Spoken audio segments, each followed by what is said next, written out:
Voilà, moi je voudrais vous emmener dans le deuxième chapitre du livre d'Habakkuk. Habakkuk, c'est un petit livre, un petit prophète, et c'est un livre extraordinaire parce que j'y trouve très régulièrement des ressources pour vivre à la fois dans le chaos, mais aussi pour vivre dans la vie quotidienne ma relation avec Dieu. Et on a dit déjà dans l'épisode 1, puisque maintenant on est au 2, que ce livre répond à la question générale, Dieu est-il en retard ? Et aujourd'hui, on va répondre à cette sous-question, comment vivre dans le chaos, écouter Dieu. Alors le chapitre 1 nous a conduit avec le prophète dans la confusion que le prophète avait face au chaos autour de lui et toute la souffrance qu'il avait face à la corruption qu'il voyait autour de lui. Et en fait, qu'est-ce que Dieu lui a répondu ? Il y a clairement des situations dans la vie où les choses ne vont pas s'arranger. Même parfois, les choses deviendront pires. Et vous savez, rien que déjà le fait de vieillir dans la vie amplifie les complications qui peuvent nous arriver dans la vie. Mais parfois, voilà, des choses difficiles deviennent plus difficiles ou encore plus difficiles. Mais la grande leçon qu'on a retenue du chapitre 1, c'est ceci. Quelle que soit la gravité de notre situation, quelle que soit la situation de ce monde déchu et l'influence qu'il peut avoir sur nous, quel que soit notre niveau de frustration, de découragement, on a toujours un espace pour parler à Dieu. Un espace pour être honnête avant tout sur tout ce que nous ressentons. Et Dieu attend cela, que nous soyons honnêtes avant tout. Alors, je voudrais vous poser une petite question. Est-ce que vous connaissez Iwasaru, Kikazaru et Misaru ? Voilà, vous avez l'image maintenant. En fait, ce sont les 3 sages de la sagesse. Alors, c'est un symbole d'origine asiatique et ce sont les noms japonais de ces 3 sages de la sagesse, dont un se couvre la bouche, l'autre se couvre les yeux et l'autre se bouche les oreilles. Et ces 3 noms signifient littéralement en japonais « ne voit pas, ne parle pas, n'entend pas ». Eh bien, avec Habakkuk, que j'ai surnommé Mr. H, avec Mr. H, on va faire l'inverse de ces 3 sages. On va tomber les bras, baisser les bras de ces 3 sages. Parce que si on peut décoder le chapitre 1, on peut le résumer comme suit. Le chapitre 1, c'est « parle ». Ne mets pas tes mains devant ta bouche, parle. Parle avec Dieu. Le chapitre 2 où nous sommes, c'est « retire les mains de tes oreilles. Écoute Dieu ». Et plus tard, on verra le chapitre 3, retire les mains de tes yeux, regarde Dieu.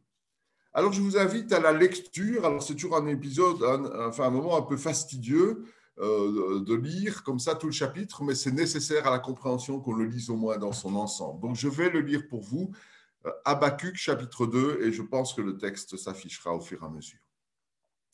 Je me tiendrai à mon poste de garde, je resterai debout sur le fort du guetteur et je guetterai pour savoir ce que Dieu me dira, ce que je répondrai à ma protestation. Et l'Éternel me répondit. Écris cette révélation, grave-la sur les tablettes, de sorte que chaque lecteur la lise couramment. Car c'est une révélation qui porte sur un temps fixé, qui parle de la fin et qui n'est pas mensongère. Si l'Éternel paraît tarder, j'ai mis ça en rouge parce que c'est tellement beau, si l'Éternel paraît tarder, attends-le patiemment, car il vient sûrement, il ne tardera pas. Si quelqu'un flanche, il n'est pas droit de cœur, mais le juste vivra par la foi. En effet, la richesse décevra le guerrier orgueilleux et il ne subsistera pas. Lui qui, tel le séjour des morts, ouvre une large bouche et qui, comme la mort, n'est jamais rassasié.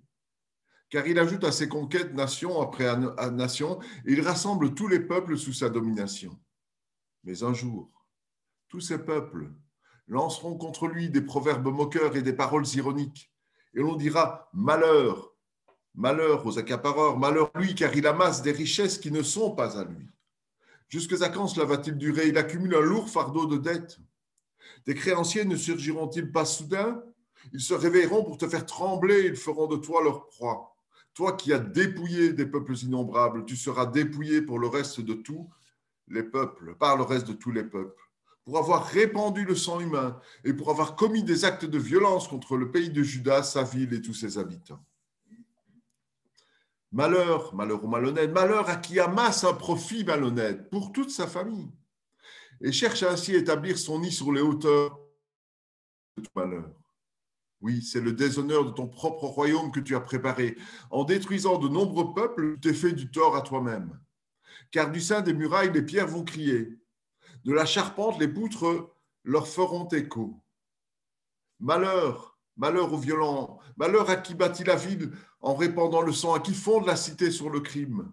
Quand les peuples travaillent pour ce qui périt par le feu, quand les nations s'éreintent pour rien, cela ne vient-il pas de l'Éternel, du Seigneur des armées célestes? Car la terre sera remplie de la connaissance de la gloire de l'Éternel comme les eaux recouvrent le fond des mers. Encore un verset extraordinaire. Malheur à ceux qui se réfugient dans les illusions, malheur à toi qui forces ton prochain à boire et qui vide ton outre jusqu'à l'ivresse pour pouvoir contempler sa nudité. Toi aussi, tu seras rassasié d'infamie au lieu de gloire. Toi aussi, tu boiras et puis on te mettra à nu pour découvrir ton incirconcision. Ton tour viendra de boire la coupe de colère que l'Éternel te rendra de sa droite. Le déshonneur recouvrira ta gloire. Tu seras submergé par la violence que tu as exercée contre la forêt du Liban. Le massacre des animaux retombera sur toi pour t'écraser, car tu as répandu le sang humain, tu as commis des actes de violence contre le pays de Juda, sa ville et tous ses habitants. À quoi sert une idole sculptée par l'artisan ou une statue de métal fondu qui n'enseigne que le mensonge? Car celui qui l'a faite se confie en son œuvre pour fabriquer une idole muette. Oui, malheur, malheur aux idolâtres, malheur à qui dit à un morceau de bois, réveille-toi. À la pierre muette, allons, sors du sommeil. Peuvent-ils enseigner? Voici, ils sont plaqués d'or et d'argent, mais il n'y a en eux aucun souffle de vie. L'Éternel, lui, se tient dans son saint temple, que le monde entier fasse silence devant lui. Alors, on va décortiquer tout ça et on va essayer de répondre ensemble à la question « Comment vivre dans le chaos ?» Écoutons ce que Dieu a à nous dire. Alors, dans ce chapitre, à l'exception du premier verset, dans tout le chapitre, c'est Dieu qui parle. Et on voit que dans le chapitre premier, il y avait un dialogue que Dieu a pris le temps d'écouter. Habakkuk a pris le temps de parler, de libérer son cœur. Et Dieu l'a écouté, comme il prend le temps de nous écouter. On a vu qu'il n'était pas ni trop pressé, ni trop occupé, ni trop inaccessible pour écouter Habakkuk, comme il le fait maintenant avec nous, et comme c'est à nous maintenant dans le chapitre 2, d'écouter. Écouter Dieu. La première leçon de ce chapitre 2, c'est que Dieu nous répond. Dieu nous répond. Et il faut prendre le temps de l'écouter. Le chapitre 2 se termine par ce verset extraordinaire. L'Éternel lui se tient dans son saint temple, que le monde entier fasse silence devant lui. Alors la réponse de Dieu, c'est parfois inattendu, c'est déconcertant, mais c'est toujours approprié. Il nous explique comment vivre dans le chaos. Il nous explique comment vivre quand la vie se défait, quand il y a le deuil, quand il y a la guerre autour de nous, quand il y a même la guerre en nous, quand il y a la pandémie, quand il y a la première vague, la deuxième vague, peut-être bientôt la troisième vague, mais aussi quand tout va bien. Et qu'est-ce que Dieu dit? En fait, on peut résumer sa réponse en une seule phrase, c'est celle du verset 4. C'est la grande réponse de Dieu qu'il nous faut écouter et assimiler. Le juste vivra par la foi et par rien d'autre.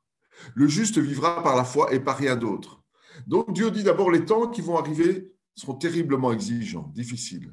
Et même les occasions de flancher ne vont pas manquer. Mais voici la ressource que je mets à ta disposition. Le juste vivra par la foi et par rien d'autre. Alors maintenant, on va décomposer ce texte, cette phrase, pour bien la comprendre. Est-ce que vous savez que ce petit verset 4, le juste vivra par la foi, c'est le verset de l'Ancien Testament qui est le plus cité dans le Nouveau Testament? En fait, il est cité dans Romains, il est cité dans Galates, il est cité dans Hébreux 10. Est-ce que vous savez que cette affirmation, le juste vivra par la foi, elle a provoqué le plus grand séisme spirituel de notre monde occidental en tout cas. Et ce séisme, c'est la Réforme. Parce qu'en 1517, un homme du nom de Martin Luther a surgi des profondeurs de l'inconnu. C'était un moine, il avait une licence, il avait un doctorat, mais un jour, il a découvert ce texte. Il a découvert ça dans l'épître de Paul aux Romains, Romains 1, 17. Le juste vivra par la foi. Et ce qu'il a découvert a provoqué une onde de choc extraordinaire sur toute la pensée du monde contemporain occidental. Alors avant Luther, Habakkuk existait, donc ce verset était connu, mais on ne lui portait pas un intérêt particulier. Et avec Luther, le monde a reçu une compréhension nouvelle de ce texte. Et ce Luther, il vivait un profond conflit intérieur. C'était un moine pieux, il se savait pécheur, il savait que le pardon de Dieu était à sa disposition, mais il n'arrivait jamais à se sentir juste devant Dieu. Quelles que soient les privations, les tortures qu'il s'infligeait, il espérait que Dieu lui pardonnerait, mais il n'en était jamais vraiment certain. Jusqu'à ce qu'il découvre le sens de ce verset 4. Et le sens est celui-ci. Et Paul l'explique. Être juste, mais totalement impossible. Mais être juste, mais rendu possible par Jésus qui est mort et ressuscité pour moi. Être juste est possible parce que Dieu le déclare. Être juste est possible parce que Dieu me déclare juste à cause de Jésus. Et dans la lettre aux Galates, où l'apôtre Paul cite ce verset, le juste vivra par la foi, il déclare dans les versets 10 et 11, et je vais paraphraser un peu ce qu'il dit ceci, ceux qui croient pouvoir être sauvés par la qualité de leur vie restent des injustes. Car il est impossible que notre vie, si bonne soit-elle, puisse répondre aux standards de sainteté de Dieu. Et ces standards, c'est la perfection, rien de moins, rien de moins. Mais Christ le juste, en mourant pour nous, les injustes, a fait de nous, par la foi, des justes. Tout le mérite est pour Dieu. À lui la gloire, à nous la reconnaissance. Et on a besoin, pour comprendre l'entièreté de la phrase, de comprendre exactement ce premier mot, ce juste. Parce que sinon, ce ne sera pas possible de vivre en homme libre, hommes et femmes libres et plein de confiance dans un Dieu qui nous a fait grâce. Alors, il y a un deuxième mot dans la phrase. Le juste vivra. Le juste vivra. Une des choses qu'on entend le plus dans la pandémie, et on doit se faire aussi violence, et je suis parfois aussi le premier à être tenté de dire la même chose, ce sont les récriminations, les frustrations. Oh là là, on nous empêche de vivre. C'est pas ça la vie. Oublions cette néfaste année 2020 et recommençons à vivre.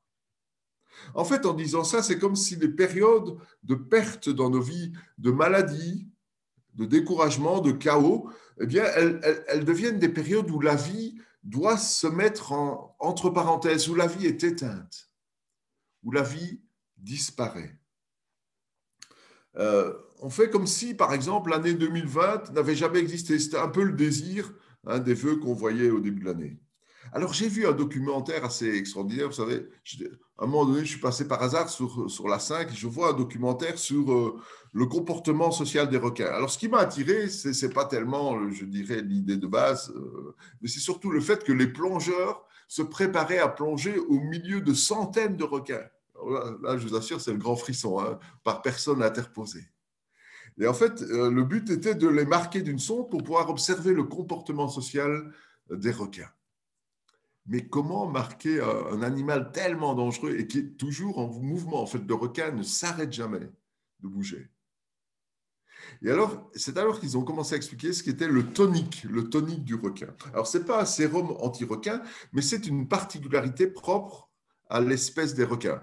Ça s'appelle l'immobilité tonique. Alors, accrochez-vous, si vous arrivez à retourner le requin à l'envers, il va rester dans un état de paralysie sur le dos pendant 15 minutes en moyenne. Et je vous assure, c'était extraordinaire. On voyait ces plongeurs qui étaient au milieu de tous les requins. Ils arrivaient à en prendre un par la queue et hop, ils le retournaient. Hop, bouge plus. Et j'ai l'impression que certains estiment que quand la vie se déroule à l'envers de nos attentes ou de nos prévisions, on est aussi frappé du tonique du requin. Et que tout d'un coup, il faut rester immobile et mettre notre vie entre parenthèses. Mais le texte dit ceci. Le juste vivra. Vivra. Il ne dit pas le juste va rentrer en hibernation, en léthargie par moment. Le juste va faire en sorte que sa vie s'arrête par moment. Donc Dieu sait bien ce que nous traversons dans ce monde. Et pourtant, il nous dit que nous sommes tout aussi vivants lorsque des vents contraires nous assaillent.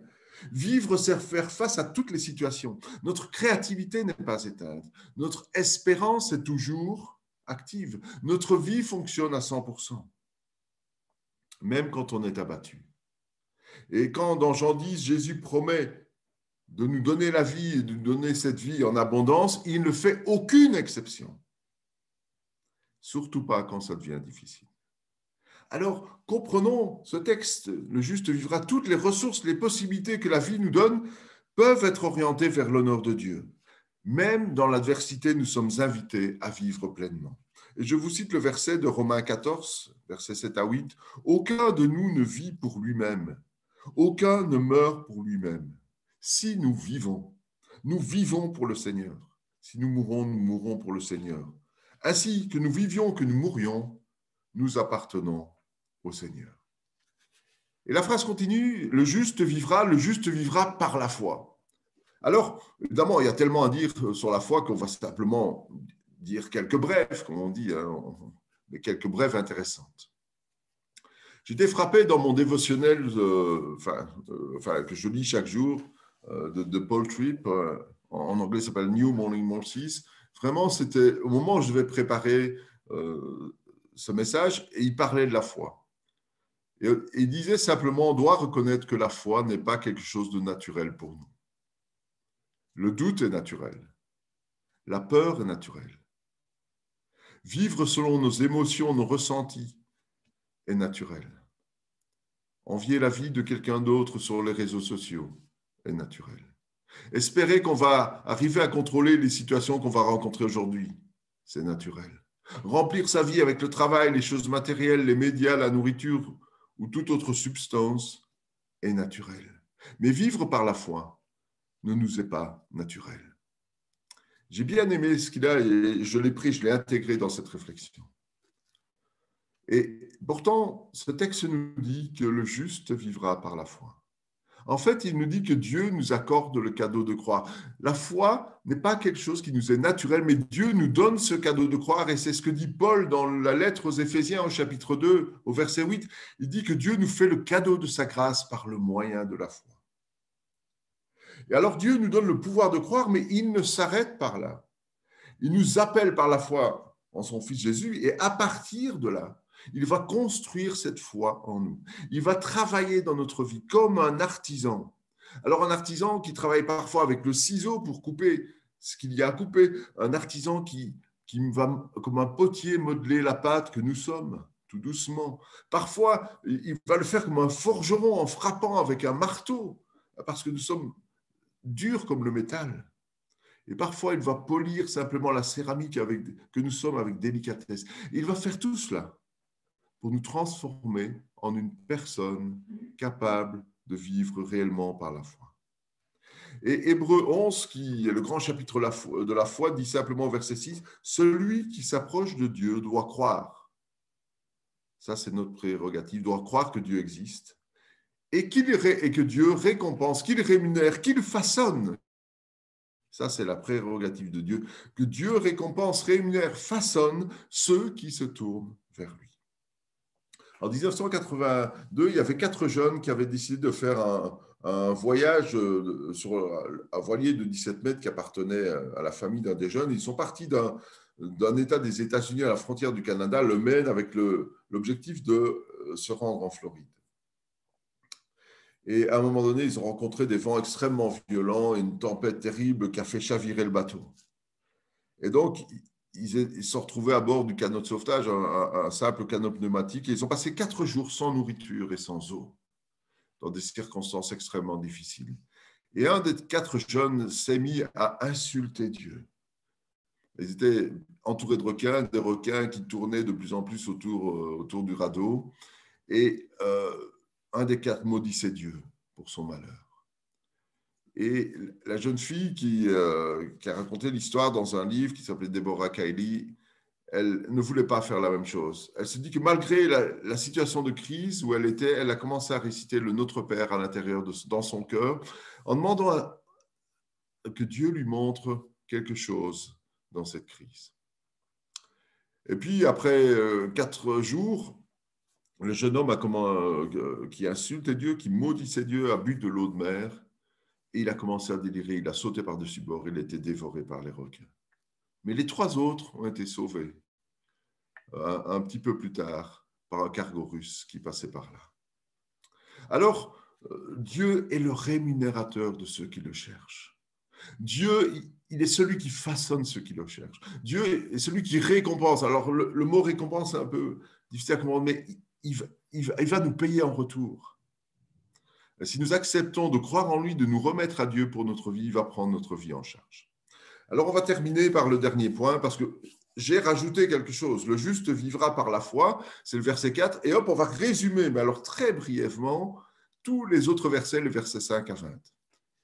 Le juste vivra par la foi et par rien d'autre. Alors, on peut choisir de vivre autrement que par la foi. Mais le texte nous dit qu'on le fera pour son propre malheur. Tout ce qui suit, ça s'appelle les 5 malheurs. Et ces 5 malheurs, c'est ceux qui attendent, ceux qui refusent de recevoir la grâce de Dieu. De vivre en dehors de la justice reçue de Dieu. De vivre en dehors de Dieu pour mener sa propre vie. Alors c'est un texte de jugement sur les Babyloniens qui vont faire souffrir bientôt le peuple de Juda, mais en même temps c'est un texte contemporain pour nous parce qu'il nous annonce les conséquences désastreuses du choix d'une vie en dehors de Dieu. On peut renoncer à vivre par la foi et centrer sa vie sur les richesses, nous dit le texte, sur la tromperie ou la malhonnêteté. Et même on peut choisir la malhonnêteté pour le bien de sa famille, pour mettre à l'abri de sa famille. C'est un malheur. On peut centrer sa vie sur la violence, sur le monde des illusions ou sur tout ce qui peut prendre la place de Dieu. Tout ce qui peut prendre la place de Dieu. Dans une BD que vous avez sans doute vue, en tout cas peut-être dans votre enfance, la BD des Peanuts, on connaît Charlie Brown, et je dirais il y a aussi plusieurs personnages, et il y a Lucie et Linus. Et Lucie, elle vient juste d'apprendre à Linus, son grand frère, et Linus, c'est celui qui se promenait avec la couverture dans la BD ou le dessin animé. Et elle vient juste de lui apprendre, en fait, que les enfants ne peuvent pas rester toute leur vie chez les parents. Et qu'à un moment donné, ils vont devoir quitter la maison. Et elle dit à son frère, écoute, quand tu partiras de la maison, eh bien, moi, je prendrai ta chambre. Et Linus dit, bon, mais je veux quand même te dire que toi aussi, à un moment donné, tu devras quitter la maison. Alors Lucie, elle a eu un vrai choc. Et qu'est-ce qu'elle a fait? Eh bien, elle est allée vers la télé, elle a augmenté le volume de la télévision, elle a pris un grand bol de crème glacée dans le frigo et elle a commencé à manger en regardant la télé et elle a refusé d'y penser. Et parfois, on peut tenter de fuir des situations difficiles dans des choix comme cela. Parfois, pour des motifs légitimes, je le fais pour le bien de ma famille.